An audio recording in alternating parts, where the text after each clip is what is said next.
Assalamualaikum warahmatullahi wabarakatuh. Selamat pagi semuanya. Apa kabar semuanya? Semoga pagi ini kalian tetap bersemangat untuk belajar. Pada hari ini kita akan mempelajari mengenai konsep gaya, melanjutkan pertemuan minggu lalu mengenai konsep gerak. Gaya ini sangat berkaitan erat dengan materi gerak yang kemarin. Jadi, jika kalian masih kurang paham tentang materi gerak, silakan ditonton lagi videonya dan dibaca lagi materinya tentang konsep gerak yang kemarin. Jika sudah siap, kita akan lanjut ke pembahasan. Yang pertama, sebenarnya apakah gaya itu? Gaya didefinisikan sebagai tarikan atau dorongan yang terjadi pada benda. Jadi, definisi dari gaya adalah segala jenis tarikan dan dorongan yang terjadi pada benda. Adanya gaya akan menyebabkan 3 hal. Yang pertama, perubahan arah benda. Yang kedua, perubahan bentuk benda. Dan yang ketiga, perubahan posisi benda. Sehingga dapat dikatakan bahwa gaya yang menyebabkan gerak pada benda. Satuan gaya dikenal dengan nama Newton, dilambangkan dengan N, setara dengan kilogram meter per second kuadrat. Selanjutnya, gaya sendiri memiliki 2 jenis. Pertama, ada yang namanya gaya sentuh dan gaya tak sentuh. Gaya sentuh adalah gaya yang muncul dengan kontak langsung pada benda.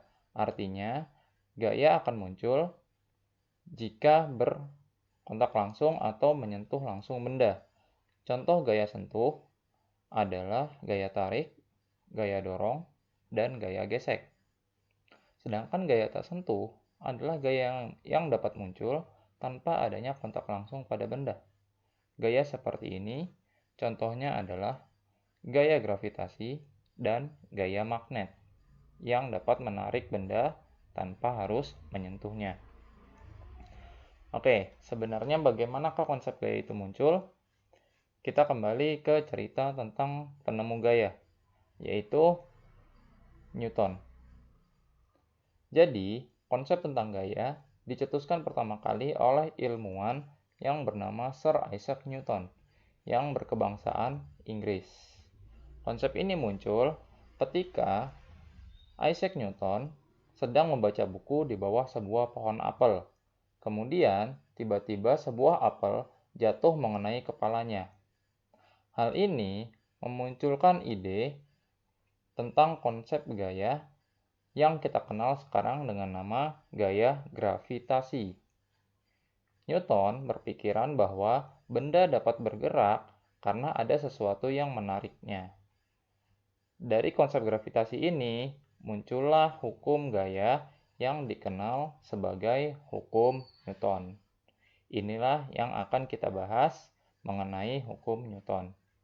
Hukum Newton ada 3, yang masing-masing memiliki konsep yang serupa namun berbeda. Kita mulai dari hukum Newton yang pertama. Sebelum kita membahas hukum Newton yang pertama, kita simak dulu video berikut ini. Tayangan berikut menggambarkan bagaimana hukum Newton 1 bekerja. Kalian bisa lihat, ketika mobil mengerem mendadak, maka penumpang akan terpelanting dan terdorong ke depan.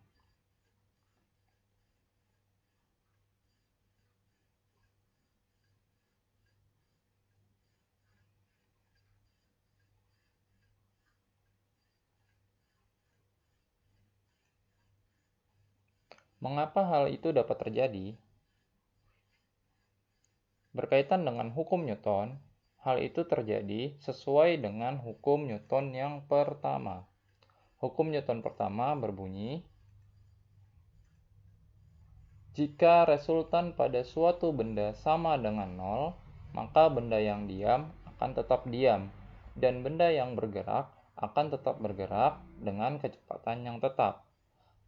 Artinya, pada hukum Newton pertama, didefinisikan bahwa sebuah benda akan selalu berusaha untuk diam atau dalam kondisi awalnya.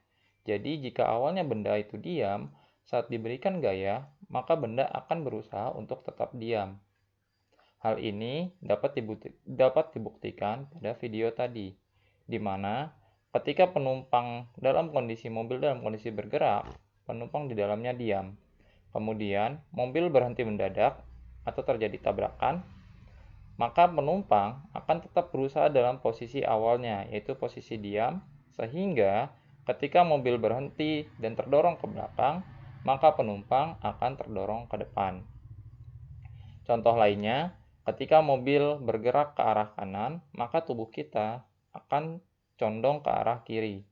Hal ini disebabkan tubuh kita akan berusaha kembali ke posisi awalnya atau posisi diam. Dirumuskan, sigma F sama dengan 0. Sigma F artinya resultan gaya. Jadi, resultan gaya yang bekerja pada benda akan selalu berusaha pada angka 0 atau dalam kondisi diam. Selanjutnya, kita akan masuk ke hukum Newton yang kedua. Hukum Newton kedua sedikit lebih kompleks daripada hukum Newton pertama, di mana jika hukum Newton pertama semua benda dianggap akan selalu berusaha untuk dalam kondisi diam, pada hukum Newton kedua bunyinya begini. Percepatan sebuah benda berbanding lurus dengan gaya total yang bekerja padanya dan berbanding terbalik dengan masanya. Arah percepatan sama dengan arah gaya total yang bekerja padanya. Oke, mungkin sedikit lebih rumit pada hukum Newton kedua ini. Tapi, mudahnya seperti ini. Gaya yang bekerja pada suatu benda itu akan selalu sebanding dengan massa dan percepatannya. Sebagai contoh, kita contoh sederhana seperti ini. Manakah yang lebih sakit? Tertabrak sepeda atau tertabrak mobil? Tentu semua akan menjawab, lebih sakit dan lebih berbahaya jika tertabrak mobil. Mengapa demikian? Yang pertama, mobil memiliki massa yang lebih berat daripada sepeda. Yang kedua, mobil memiliki kecepatan dan percepatan yang lebih tinggi daripada sepeda. Sehingga gaya yang ada pada mobil yang sedang bergerak tentu jauh lebih besar daripada gaya yang ada pada sepeda. Hal inilah yang menyebabkan jika tertabrak mobil, tentu dampaknya lebih besar daripada tertabrak sepeda. Oke, jadi konsep kedua ini banyak sekali diaplikasikan dalam kehidupan sehari-hari. Hukum Newton 2 ini dirumuskan sebagai berikut.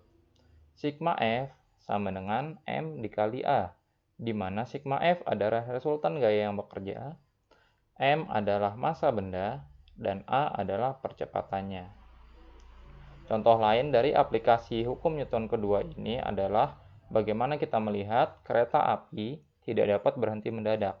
Sebab kereta api memiliki massa yang sangat besar dan kecepatan yang tinggi, sehingga dibutuhkan gaya yang sangat besar untuk menghentikan kereta api. Kita lanjut ke hukum Newton yang terakhir.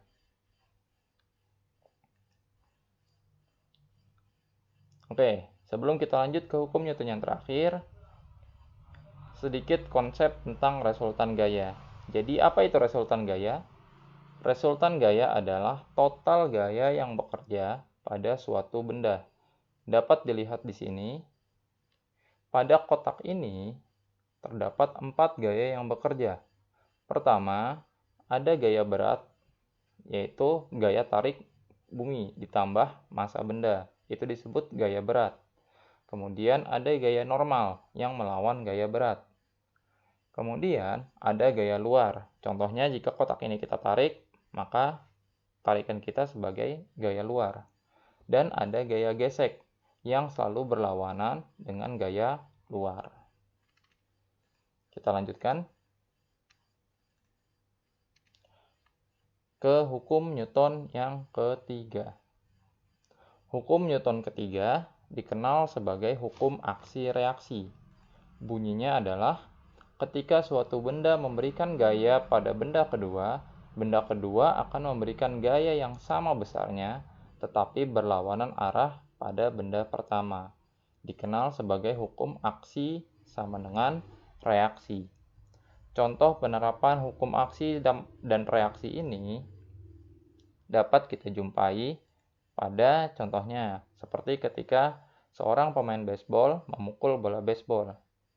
Pada saat memukul bola baseball, pemain baseball memberikan aksi. Reaksi dari bola baseball sama dengan aksi yang diberikan tetapi berlawanan arah. Sehingga bola baseball dapat terpental menjauhi pemain baseball. Contoh lainnya adalah ketika kita memukul tembok, maka tangan kita akan terasa sakit. Hal ini disebabkan tembok bereaksi terhadap gaya yang tangan kita berikan dengan besar gaya yang sama. Sekian tentang 3 hukum Newton. Kita bisa lihat contoh aplikasi soalnya seperti apa pada hukum Newton ini. Oke, lihat contoh soal ini. Sebuah mobil ditarik oleh truk dengan percepatan 2 meter per second kuadrat. Jika massa mobil adalah 600 kg, maka gaya yang dibutuhkan untuk menarik truk adalah... Oke, kita dapatkan beberapa persamaan di sini. Pertama, kita memiliki percepatan, yaitu 2 meter per second kuadrat.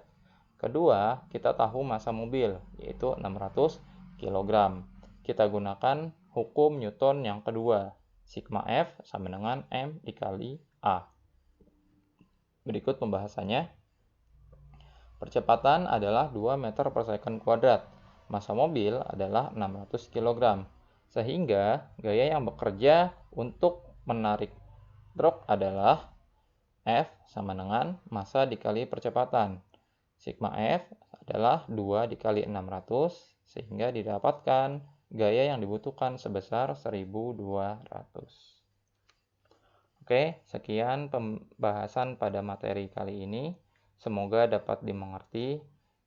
Kalian juga dapat membaca materi ini pada buku yang telah dibagikan. Kita akhiri. Wassalamualaikum warahmatullahi wabarakatuh.